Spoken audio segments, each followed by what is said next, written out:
আসসালামু আলাইকুম। HSC 26 batch, কি অবস্থা তোমাদের? আইসিডি পরীক্ষা কেমন হলো কমেন্টে জানাতে পারো। তো এখন আইসিডি পরীক্ষা কেমন হয়েছে, খারাপ হয়েছে না ভালো হয়েছে, এই প্রশ্নে কি আনসার দিছি, এটার আনসার মিলাই, এইসব চিন্তাভাবনা বাদ রেখে ফিজিক্স ফার্স্ট পেপার পরীক্ষা নিয়ে তোমাকে চিন্তাভাবনায় বসতে হবে। কারণ ফিজিক্স ফার্স্ট পেপার পরীক্ষার আগে মাত্র 48 ঘন্টার মতো সময় আছে। সো এই অল্প সময়ের মধ্যে তোমাকে যদি নিজেকে প্রিপেয়ার করতে হয় তাহলে অবশ্যই খুব একটা স্মার্ট প্রিপারেশন নেওয়া ছাড়া, স্মার্ট রিভিশন ছাড়া কোনোভাবে পসিবল না। সো তোমার জন্য এই মুহূর্তে তোমার প্রিপারেশনকে সহজ করার জন্য এডজিনির পক্ষ থেকে এই সব অলরেডি তোমার কাছে দেয়া আছে, আমাদের টেলিগ্রাম চ্যানেলে সবগুলো লিঙ্ক দেওয়া আছে। এই ভিডিওর কমেন্টে এবং ডেসক্রিপশনেও সবগুলো লিঙ্ক দেওয়া থাকবে। ফার্স্ট অফ অল, আমি তোমাকে যখন 8 তারিখের ভিডিও দিয়েছিলাম সেখানে বলছিলাম এমসিকিউ ওয়ান শটে আমরা তোমাদের সবগুলো চ্যাপ্টারের সকল এমসিকিউ, সকল বোর্ড এমসিকিউ, পাশাপাশি বিভিন্ন টপ কলেজের এমসিকিউগুলো আমরা সলভ করে দিছি। সো একটা সিঙ্গেল এমসিকিউ বাদ নাই। তুমি চাইলে আমাদের এই ভিডিওটা দেখার মাধ্যমে A to Z সকল বোর্ড এমসিকিউ এখনই শেষ করে ফেলতে পারো। বাট আমি তোমাকে সাজেস্ট করছিলাম যে এই ক্লাসটা তুমি আরও 2 দিন আগে দেখো। যারা দেখে ফেলছো তারা তো খুবই ভালো, আরও বাকিগুলো শেষ করবা। আর যারা এখনও দেখো নাই তারা আপাতত এমসিকিউ ওয়ান শট দিয়ে এমসিকিউটা শেষ করে ফেলো। Okay fine. নেক্সট কথা হচ্ছে এডজিনির পক্ষ থেকে তোমাদের জন্য থাকছে এডজিনি কবুক। আশা করি ইতিমধ্যে তোমরা পেয়েও গেছো। আমি ফার্স্ট অফ অল তোমাদের এমসিকিউ ওয়ান শটটা একটু দেখাই নিব। ফিজিক্স ফার্স্ট পেপারে এমসিকিউ ওয়ান শট আছে, সেকেন্ড পেপারে এমসিকিউ ওয়ান শট আছে, ওটা বাদ দাও। ফার্স্ট পেপারে এমসিকিউ ওয়ান শট, এই ক্লাসটার মাধ্যমে তোমাদের ফার্স্ট পেপারে যত এমসিকিউ প্রয়োজন আছে সবগুলো শেষ হয়ে যাবে। এবার আসো আমাদের হচ্ছে এডজিনির কবুকে। এখানে দেখো কবুকের ইতিমধ্যে একটা লিঙ্ক দেওয়া আছে। ওকে, এখানে হচ্ছে আমাদের একটা কবুকের লিঙ্ক দেওয়া আছে। তারপরে হচ্ছে খবুকটাও আসতেছে। ইতিমধ্যে তোমরা হয়তো ভিডিও যখন পাবলিশ হচ্ছে তার মধ্যে হয়তো খবুকটাও পেয়ে যাবা। আর এখানে আছে চ্যাপ্টার সিলেকশনের ভিডিও, অর্থাৎ যারা হয়তো প্রিপারেশনে খুব একটু ফাঁকিচাকি করছো, হয়তো ঠিক মতো তুমি পড়াশোনা করো নাই, সেসব ক্ষেত্রে সাজেশন চ্যাপ্টার সিলেকশন বলতে কি, কোন কোন চ্যাপ্টার যদি তুমি আনসার করো তাহলে 8টার মধ্যে 5টা সিকিউ আনসার করে আসতে পারবা। সো তার একটা ওভারভিউ দেওয়া হয়েছে, পাশাপাশি তোমাদের জন্য সাজেশন কিন্তু দেওয়া আছে। সো তোমরা এডজিনির পক্ষ থেকে সাজেশনটা কালেক্ট করে সেখান থেকে সেই অনুযায়ী প্রিপারেশন নিতে পারো। ওকে, তাহলে এডজিনির কবুক এটা দিয়ে তুমি জ্ঞানমূলক এবং অনুধাবনমূলক প্রশ্নের একটা সলিউশন পাবা। Okay fine. Next CQ chapter selection ইতিমধ্যে বলছি। সো সিকিউ চ্যাপ্টার সিলেকশনের ভিডিও কিন্তু সব কিছু আমাদের টেলিগ্রাম চ্যানেল লিঙ্ক দেওয়া আছে। এই ভিডিও ডেসক্রিপশন এবং কমেন্টেও লিঙ্ক দেওয়া থাকবে। সো তোমরা কাইন্ডলি একটু চেক করে নিবা। নেক্সট সিকিউ ক্লাসের প্লেলিস্টও দেওয়া আছে। অধ্যায় 1 বাদে, অধ্যায় 9 বাদে এবং অধ্যায় 3 বাদে, এই 3টা চ্যাপ্টার বাদে বাকি সবগুলো চ্যাপ্টারে কিন্তু সিকিউ ক্লাস দেওয়া আছে। সো তোমরা চাইলে সেটাও দেখে ফেলতে পারো, সেটার প্লেলিস্ট দেওয়া আছে। ওকে, আর সিকিউর সাজেশনটাও ইতিমধ্যে তোমাদেরকে দেওয়া আছে। সো তোমরা এখানে আমরা ইতিমধ্যে তোমাদেরকে এগুলো কমপ্লিট করে দিয়ে ফেলছি, তোমাদের টেলিগ্রাম চ্যানেলে বা এই ভিডিওর কমেন্টে দেওয়া থাকবে। অলসো আমরা তোমাদেরকে 2টা জিনিস দিব, এরকম আমাদের কাজ চলতেছে। সো আশা করি পরীক্ষার আগেই তোমরা পেয়ে যাবা। একটা হচ্ছে ফর্মুলা বুক এবং আরেকটা হচ্ছে final note.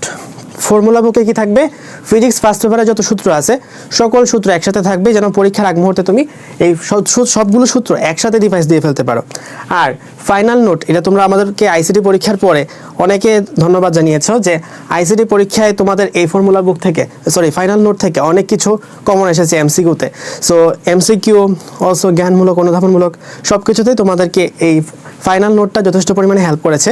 So final note এই যে আমাদের এইটা, আমরা চেষ্টা করব ফিজিক্সের ক্ষেত্রেও সবগুলো চ্যাপ্টারে ফাইনাল নোট দেওয়ার।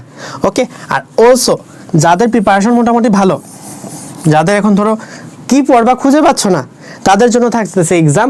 সো এখানে তুমি যত ভেরিয়েশনে এক্সাম চাও সব ধরনের ভেরিয়েশনে এক্সাম পাওয়া পসিবল। এটার জন্য তোমাকে আসতে হবে তুহা শপে, www.tuhashop.com আসবা। আসার পরে এখানে ফ্রি এক্সামে ক্লিক করবা। ফ্রি এক্সামে ক্লিক করার পর এখানে দেখো ফিজিক্স পেপার ফাইনাল ওয়াইজ আছে, অর্থাৎ তুমি সাবজেক্ট ওয়াইজ পাবা। মানে ফিজিক্স ফার্স্ট পেপারের উপর এখানে 14টা পরীক্ষা দেওয়া আছে, ফিজিক্স ফার্স্ট পেপারের উপর 14টা পরীক্ষা আছে, এখানে এক্সপান্ড করতে হয়।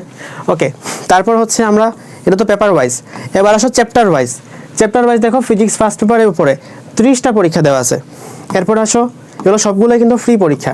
তারপর বোর্ড ওয়াইজ আসো, মানে ধরো Dhaka board wise, Rajshahi board wise, যেহেতু বিগত বছরে Dhaka board, Rajshahi board, Sylhet board এভাবে আলাদা আলাদা করে আসতো। সো এখানে বোর্ড ওয়াইজ আবার পরীক্ষা দেওয়া আছে 62টা। সো এই হচ্ছে আমাদের সবগুলো, অর্থাৎ ফিজিক্স, কেমিস্ট্রি, বায়োলজি সবগুলোর জন্যই কিন্তু আমাদের এরকম এক্সাম সিস্টেম আছে। সো তোমরা চাইলে সবগুলো এক্সাম কিন্তু দিতে পারো প্রত্যেকটা পরীক্ষার আগ মুহূর্তে। সো তোমার এই মুহূর্তে নেক্সট যদি আমি তোমাকে এক কথায় ফাইনাল কথা বলি যে ভাই নেক্সট 1.5 দিন তুমি কিভাবে ইউটিলাইজ করবা, ফার্স্ট অফ অল যারা ইতিমধ্যে এমসিকিউ ঠিকমতো পড়ো নাই বা এমসিকিউ আমি তোমাকে বলছিলাম 8 তারিখ শেষ করতে, যারা করো নাই তারা আগে আপাতত আজকে এমসিকিউ ওয়ান শট এবং ক খ এই দুইটা জিনিস শেষ করবা। ওকে, আর যারা হচ্ছে অলরেডি পড়ে ফেলছো, এমসিকিউ ওয়ান শট শেষ করে ফেলছো, তারা আপাতত ক খ বুক শেষ করবা সন্ধ্যার পর অর্থাৎ 9টার মধ্যে ক খ বুক শেষ করে ফেলবা। তারপরে বাকি থাকবে তোমার এখানে সিকিউ। যেহেতু তোমার মোটামুটি মানে আমি আশা করতেছি সিকিউ ক্লাস বা সিকিউ সাজেশন এগুলো তোমার প্রয়োজন হবে না, বা সিকিউ চ্যাপ্টার সিলেকশনও তোমার প্রয়োজন হবে না, বাট যদি কারো ক্ষেত্রে প্রয়োজন হয় তাহলে বলবো তাকে আগে ক্লাস করে নিতে। আর যদি ক্লাস করার প্রয়োজন না হয়, ধরো আগে থেকে ক্লাস করা আছে, সেক্ষেত্রে যে খাতায় তুমি ক্লাসটা করছিলা অর্থাৎ সেই খাতাটা রিভিশন দিয়ে ফেলবা, অথবা সেই স্লাইডটা রিভিশন দিয়ে ফেলবা, তাহলে তোমার হয়তো এইচএসসি পরীক্ষার জন্য যে প্রিপারেশনটুকু দরকার সেটা হয়ে যাবে। আর যেহেতু খুব অল্প টাইম ফিজিক্স ফার্স্ট পেপার পরীক্ষা এবং এটা হচ্ছে সায়েন্সের প্রথম পরীক্ষা, যেহেতু সায়েন্সের প্রথম পরীক্ষা সেই হিসাবে হয়তো এমসিকিউ তোমার 25 মিনিটের মধ্যে সবগুলো এমসিকিউ কাভার আপ করা একটু টাফ হইতে পারে। যদি এরকম ক্ষেত্রে হয়, ধরো ফিজিক্স ফার্স্ট পেপার পরীক্ষায় তুমি এমসিকিউতে কোনোভাবে হতে পারে যে তোমার পরীক্ষাটা খুব খারাপ হয়ে গেছে, 25 মিনিটেই ভেঙে পড়ো না। ফিজিক্স ফার্স্ট পেপার এবং সেকেন্ড পেপার দুইটা মিলাই কিন্তু এক্সাম। সো ফার্স্ট পেপার যদি খারাপ হয়েও যায়, সেকেন্ড পেপার দিয়ে কিন্তু সেটা পুষায় ফেলা পসিবল। বাট এমন যেন না হয় ফার্স্ট পেপার 25 মিনিট খারাপ হয়ে যাওয়ার কারণে সিকিউটাও খারাপ হয়েছে, আর সিকিউটা খারাপ হয়ে যাওয়ার কারণে এমন খারাপ হয়ে গেছে যে সেকেন্ড পেপার দিয়েও সেটা আর পুষায় নেওয়া পসিবল হয় নাই। তো ফাইনাল কথা হচ্ছে এটাই যে তোমরা ফিজিক্স ফার্স্ট পেপারের জন্য খুব অল্প টাইম পাবা এবং এই টাইমটা বেস্ট ইউটিলাইজ করো। আজকে খেলাধুলা যা কিছু আছে সব কিছু বাদ দাও, কারণ আজকে এই মুহূর্তে তোমার বিশ্বকাপ চলতেছে। তুমি যদি ফিজিক্স ফার্স্ট পেপারে যারা বুয়েটের ড্রিমার 90+ না পাও, তাহলে কিন্তু বুয়েটের পরীক্ষা দিতে পারবা না। যারা মেডিকেল ড্রিমার বা ভার্সিটি ড্রিমার তোমরা যদি 80+ না পাও ফিজিক্স পরীক্ষায়, তাহলে কিন্তু তোমার জিপিএ কমে যাওয়ার সম্ভাবনা আছে, অর্থাৎ জিপিএ 5 কিন্তু নাও থাকতে পারে, এবং সেক্ষেত্রে চান্স পাওয়াটা একে তো তুমি এখানে ক্যালকুলেশন ওয়াইজ কমে পিছায় যাবা, দ্বিতীয়ত মনস্তাত্ত্বিকভাবে অনেক পিছায় যাবা যে আমি এখানে A+ পাই নাই, সেখানে আবার চান্স কেমনে পাবো। সো ফিজিক্স পরীক্ষাটা খুব সিরিয়াসলি দেওয়ার চেষ্টা করো। এই মুহূর্তে তোমার কাছে ফিজিক্স পরীক্ষা ছাড়া আর কোনো সিরিয়াস কোনো বিষয় নাই। সো ফিজিক্স পরীক্ষাকে সর্বোচ্চ প্রস্তুতি নিয়ে শুরু করো। আর যদি কোনো হেল্প লাগে অবশ্যই এর জন্য পেজে অথবা টেলিগ্রাম চ্যানেলে আমাদেরকে নক করতে পারো, কোনো অসুবিধা নাই। সবার জন্য শুভকামনা থাকলো। আশা করছি ফিজিক্স ফার্স্ট পরীক্ষা তোমার সবচেয়ে ভালো হোক। আসসালামু আলাইকুম।